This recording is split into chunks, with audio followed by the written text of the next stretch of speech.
Hey guys, எல்லோரும் எப்படி இருக்கீங்க? ஸோ இன்றைக்கி பார்த்திங்க அப்படின்னா என்னோட யூஜிசி நெட் எக்ஸாம் வந்து நான் கம்ப்ளீட் பண்ணியிருந்தேன். என்னை பொறுத்த வரைக்கும் பேப்பர் வந்து மாடரேட் லெவலில் தான் இருந்துச்சு. சில விஷயம் பார்த்திங்க அப்படின்னா கொஞ்சம் ஈஸியாகவே ஆன்சர் தெரிஞ்சிருந்துச்சு. டேட்டா இன்டர்பிரேஷன்லாம் ஈஸியாகவே தான் இருந்துச்சு.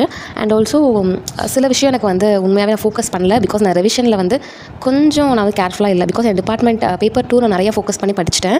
ஸோ பேப்பர் 1 பார்த்திங்க அப்படின்னா ரொம்ப ரொம்ப இம்பார்ட்டன்ட். பேப்பர் 1ல் வர மார்க் தான் ஓவராலாக உங்கள் மார்க்கை வந்து நல்லா என்ஹான்ஸ் பண்ணி கொடுக்கும். ஸோ அதனால் இன்னும் நீங்கள் வந்து அப்பியர் ஆகலை எக்ஸாமுக்கு அப்படின்னா நல்லா ரிவிஷன் பண்ணுங்கள். பேப்பர் 1ல் ரொம்ப ஈஸியான டாபிக்ஸ் தான் எல்லாமே. நமக்கு வெளியே இருந்து பார்க்கும்போது டஃபாக இருக்க மாதிரி இருக்கும். பட் நீங்கள் உள்ளே போய் ஒர்க் அவுட் பண்ணிங்க அப்படின்னா எல்லாமே ரொம்ப இவ்வளோ சிம்பிளாக இருக்குது அப்படின்ற மாதிரி இருக்கும். ஸோ அது வந்து நீங்கள் கொஞ்சம் இன்னும் எஃபர்ட் போடுங்க.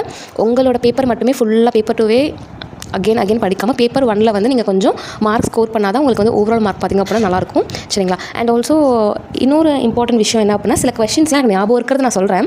மோஸ்ட்லி பார்த்திங்க அப்படின்னா டேட்டா இன்டர்பிரேஷன் வந்து நீங்கள் ஸ்டார்டிங்லேயே கொஞ்சம் ஹரிபரியாக போடாதீங்க. என்னோட சஜஷன் அதுதான். ஏன்னா உங்களுக்கு ஸ்டார்டிங்லேயே கொஞ்சம் பெரிய டேப்லெட் காலம் பார்த்துட்டு அந்த ஆப்ஷன்ஸ் வந்து உங்களுக்கு கரெக்டாக கேல்குலேஷன் வரல அப்படின்னா கொஞ்சம் உங்களுக்கு பதட்டமாயிரும். ஸோ அதனால் என்ன பண்ணுங்க அப்படின்னா, எந்தெந்த கொஸ்டின்ஸ்லாம் உங்களுக்கு பார்த்த உடனே அடுத்த ஃப்ராக்ஷன் ஆஃப் செகண்ட் ஆன்சர் வந்து கரெக்டாக இதுதான் அப்படின்னு தெரியுதோ அதெல்லாம் ஸ்பீடாக நீங்கள் என்ன பண்ணுங்கள், கடகடன்னு ஆன்சர் பண்ண ஆரம்பிச்சிருங்க. சரிங்களா? சில விஷயம் கொஞ்சம் டவுட்டாக இருக்கும் பார்த்தீங்களா, இது இருக்குமா இருக்காதா, கரெக்டாக தப்பா அப்படின்னு யோசிக்கிறத வந்து மார்க் பண்ணி வச்சுருங்க அந்த கொஸ்டின்ஸ் எல்லாமே.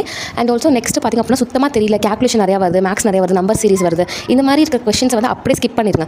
அது வந்து ரெட்லேயே இருக்கட்டும், அப்படியே ஸ்கிப் பண்ணிடுங்க. பிகாஸ் நீங்கள் வந்து ஸ்டார்டிங்லேயே ரொம்ப டைம் நீங்கள் வேஸ்ட் பண்ணிட்டீங்க அப்படின்னா உங்களால் உங்களோட செகண்ட் பேப்பரில் வந்து நிறைய விஷயம் கம்ப்ளீட் பண்ண முடியாமல் டைம் வந்து பத்தாது. நம்ம என்ன தான் 3 hours அப்படின்னு சொன்னாலும் உண்மையாகவே டைம் பத்தாது. எனக்கு இன்றைக்கி எக்ஸாமில் பார்த்திங்க அப்படின்னா டைம் ரொம்பவே கரெக்டாக இருந்துச்சு. நான் வந்து ஒன் டைம் அகெயின் ஃபுல்லாக வந்து நான் செக் பண்ணிட்டேன். எந்தெந்த கொஸ்டின்ஸ்லாம் எனக்கு டவுட்டாக இருக்குமோ நான் செக் பண்ணிவிட்டு எனக்கு டைம் பார்த்திங்க அப்படின்னா கரெக்டாக நான் யூட்டிலைஸ் பண்ணிட்டேன். ஸோ அதுக்காக தான் இதை நான் சொல்கிறேன். பிகாஸ் நான் ஃபஸ்ட்டு காலேஜ் படிக்கும்போது ஒரு அட்டெம்ப்ட் கொடுத்தேன். அப்போ வந்து பார்த்திங்கன்னா அந்தளவுக்கு ஐடியா இல்லை எக்ஸாம் பற்றி. ஸோ அப்போ நான் வந்து கேல்குலேஷன்லேயே நிறைய டைம் வேஸ்ட் பண்ணிட்டேன். அதனால் என்னோட பேப்பரில் வந்து சில கொஸ்டின்ஸ் அட்டன் பண்ண முடியாமல் போயிடுச்சு. ஏதோ கடன்னு சும்மா அட்டன் பண்ணால் போதுமே ஃப்ளூக்கில் அடிச்சு விட்டேன். சரிங்களா? ஸோ அந்த தப்பை பண்ணிடாதீங்க நீங்களும். அதனால் கேல்குலேஷன்லாம் வருது அப்படின்னா ஒரு லாஸ்ட் ஒரு 40 minutes இருக்கும் பார்த்தீங்களா, அந்த 40 minutesக்குள்ள நீங்கள் எப்படியாச்சும் எல்லா கொஸ்டினையும் உங்களுக்கு தெரிஞ்ச கொஸ்டினும் கடகடன்னு ஆன்சர் பண்ணிடுங்க. அந்த last 40 minutes full and full நீங்கள் ரெட்டில் மார்க் பண்ணிக்கிறது அண்ட் ஆல்சோ மார்க் பண்ணியிருப்பீங்க பார்த்தீங்களா, அது எல்லாமே நீங்கள் வந்து பொறுமையாக கேல்குலேஷன் பண்ணுங்கள். கண்டிப்பாக ஆன்சர் வரும். பிகாஸ் அதில் ரொம்ப நான் உண்மையாக சொல்கிறேன், ஈஸியாக தான் கேட்பாங்க. பட் அந்த ப்ரெஷர் சிச்சுவேஷனை நீங்கள் எப்படி ஹேண்டில் பண்ணுறீங்க, அந்த ப்ரெஷர் சிச்சுவேஷன் நம்ம அதை கொண்டு வரணும். அந்த நம்பர் சீரிஸ்லாம் அதுதான் வந்து ட்விஸ்ட்டே. ஸோ இப்போது வந்து எனக்கு வந்து நம்பர் சீரிஸ் பார்த்திங்க அப்படின்னா ஃபஸ்ட்டு வந்து ஒரு டிஜிட் கொடுத்துருந்தாங்க, அதோட into 7 போடும்போது ஒரு ஆன்சர் கிடச்சிது. திரும்ப அகெயின் வந்த ஆன்சரோட into 5 போடும்போது நெக்ஸ்ட் டிஜிட்டோட நெக்ஸ்ட் சீரிஸோட ஆன்சர் கிடச்சிது.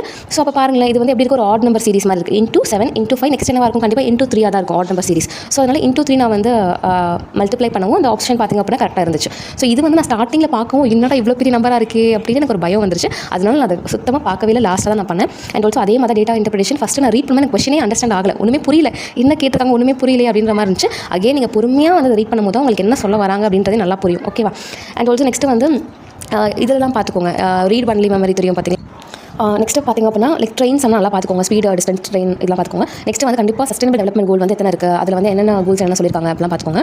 நெக்ஸ்ட்டு வந்து இன்னொரு கொஸ்டின் ஞாபகம் இருக்குது, என்னன்னா how many articles in DPSP direct principle of state policy கேட்டிருந்தாங்க, which is 16. சரிங்களா? ஸோ அப்படின்னா அது கேட்குறாங்க அப்படின்னா நெக்ஸ்ட் வர பேப்பரில் மேபி அது சம்மந்தப்பட்ட வேறு ஏதாச்சும் இருக்கலாம். இல்லை நீங்கள் இன்னும் ஃபண்டமெண்டல் ரைட்ஸ் நல்லா பார்த்துக்கோங்க. ஏன்னா அதுவுமே மேட்ச்சில் கேட்டிருந்தாங்க. Right to equality, right to freedom, right against exploitation இருக்குது பார்த்தீங்களா? ஸோ அதை வந்து மேட்ச் பண்ணுறது ஆர்டிகல்ஸ் வந்து எந்த ஆர்டிகல்ஸ் வரும் இதுக்கு அப்படின்னு. ஸோ அதெல்லாம் நல்லா பார்த்துக்கோங்க. அப்புறம் ஃபண்டமெண்டல் டியூட்டிஸ் எத்தனை இருக்குது, சரி இந்த மாதிரி வந்து ஓவராலாக இருக்கும் பார்த்தீங்களா பார்ட்ஸில். லைக் அதெல்லாம் வந்து கொஞ்சம் ஃபோக்கஸ் பண்ணிக்கோங்க. எத்தனை பார்ட்ஸ் இருக்குது, எத்தனை ஸ்கெடியூல் இருக்குது, இதெல்லாம் ரொம்ப இம்பார்ட்டன்ட்டான ஆர்டிகல்ஸ் என்ன இருக்குது, அது திரும்ப ரிவிஷன் பண்ணுங்கள். நெக்ஸ்ட் பார்த்திங்க அப்படின்னா க்ரீன் ஹவுஸ் கேஸோட பொல்யூஷன் கேட்டிருந்தாங்க, அது வந்து carbon dioxide. And also next categorical proposition கேட்டிருந்தாங்க. நமக்கு தெரியும் பார்த்தீங்களா, AEIO, all, no, some not, அந்த மாதிரி வரதெல்லாம் கொஞ்சம் நல்லா ஃபோக்கஸ் பண்ணி பாருங்கள். அப்புறம் நெக்ஸ்ட் வந்து survey research conducted at one point in time, இந்த மாதிரி கொஸ்டின் கேட்டிருந்தாங்க. இதுக்கு ஆன்சர் பார்த்திங்க அப்படின்னா கொஞ்சம் டவுட்டாக தான் இருக்குது. நான் வந்து கிராஸ் செக்ஷன் வந்து போட்டிருந்தேன். Because at one point in time அது வந்து ஸ்பெசிஃபிக்காக கொடுத்ததுனால நான் வந்து கிராஸ் செக்ஷன் போட்டிருந்தேன். லாங்கிட்யூட்லாம் இருக்குமா சர்வே ரிசர்ச் அப்படின்ற ஒரு கன்ஃபியூஷன் எனக்கு ஏற்பட்டுச்சு. பட் நான் at one point in time அப்படின்னு வந்திருந்தாலே கண்டிப்பாக வந்து கிராஸ் செக்ஷன்லாம் இருக்கும். இதை நான் அகைன் செக் பண்ணணும். மற்ற கொஸ்டின்ஸ் எல்லாமே நீங்கள் ஓவரால் என்னெல்லாம் இதுக்கு படிச்சிருக்கீங்க எல்லாத்தையும் மறக்காம ரிவிஷன் பண்ணுங்கள். இல்லை நான் இன்னும் எந்த ஒரு ஃபர்ஸ்ட் பேப்பருக்கு நான் எதுவுமே டச் பண்ணவே இல்லை, எனக்கு எதுவுமே தெரியாத பற்றி அப்படின்னா கண்டிப்பாக ஏதாச்சும் யூடியூப்ல நிறைய சேனல் சூப்பராக சொல்லி தராங்க. ஏதாச்சும் ஒரு மேரத்தான் பாருங்கள். ஃபுல்லாக ஸ்டார்டிங்லேருந்து அந்த எல்லா யூனிட்டுமே எல்லா இம்பார்ட்டன்ட் டாபிக்ஸும் கவர் பண்ணுவாங்க. அதை ஒன் டைம் பார்க்கும்போது உங்களுக்கு நிறைய ஐடியா கிடைக்கும். எந்த சம் கொடுத்தாலும் சரி, எந்த மாதிரி உங்களுக்கு வந்து கொஸ்டின் ஃப்ரேம் பண்ணாலும் ஒரு ஐடியா கிடைக்கும். இந்த மாதிரி ஆன்சர் பண்ணணும் அப்படின்னு. ஸோ அதை வந்து கண்டிப்பாக பண்ணுங்கள்.